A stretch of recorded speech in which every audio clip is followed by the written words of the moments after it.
ছবি আপনাদের দেখাই। দিলীপ ঘোষ তার খাস তালুক এই খড়গপুর আপনারা জানেন, আর সেখানে নিজের খাস তালুকে প্রবল বিক্ষোভের মুখে পড়লেন দিলীপ ঘোষ। খড়গপুরে বিজেপি প্রার্থী, তার গাড়ি ঘিরে বিক্ষোভ দেখান স্থানীয়রা।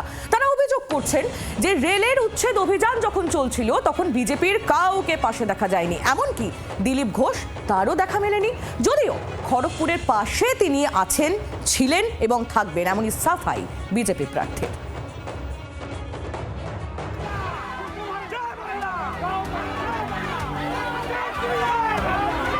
দিলীপ ঘোষের নিজের গড় খড়গপুর, আর সেই খড়গপুরে ব্যাপক বিক্ষোভের মুখে বিজেপি প্রার্থী।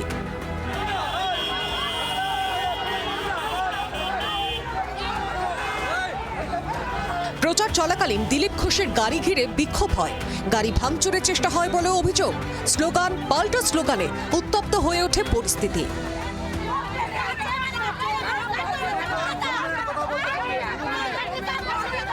हम लोग का मुद्दा है कि वो यहाँ ना आए, बस सीधी बात। क्योंकि 5 साल में जब हम लोग इतना बड़ा घर टूटने वाला था, पूरा पूरी गेट का इंसान दिन रात एक करके था, सब लोग का नींद उसका भराम था, तब वो कहा था एक बार भी कुछ नहीं आया था।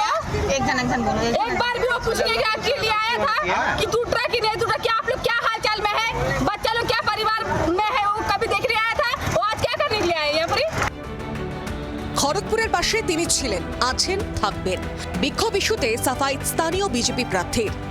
সমস্ত অত্যাচার ভাঙচুর খড়গপুরে আমরা বন্ধ করে দিয়েছি। রেল করুক, পুলিশ করুক, প্রশাসন করুক, বিনা কারণে খড়গপুরে কাউকে আমরা কষ্ট পেতে দেবো না, অত্যাচার করতে দেবো না।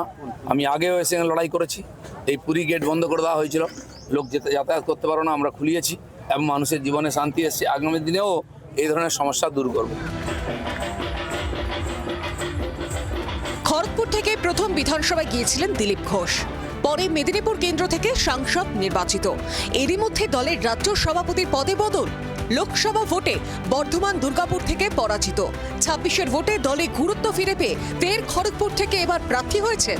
আর সেই খড়গপুরেই বিক্ষোভের মুখে দিলীপ ঘোষ। খাস তালুকের লড়াই কি আদেও সহজ হবে প্রাক্তন বিজেপির রাজ্য সভাপতির?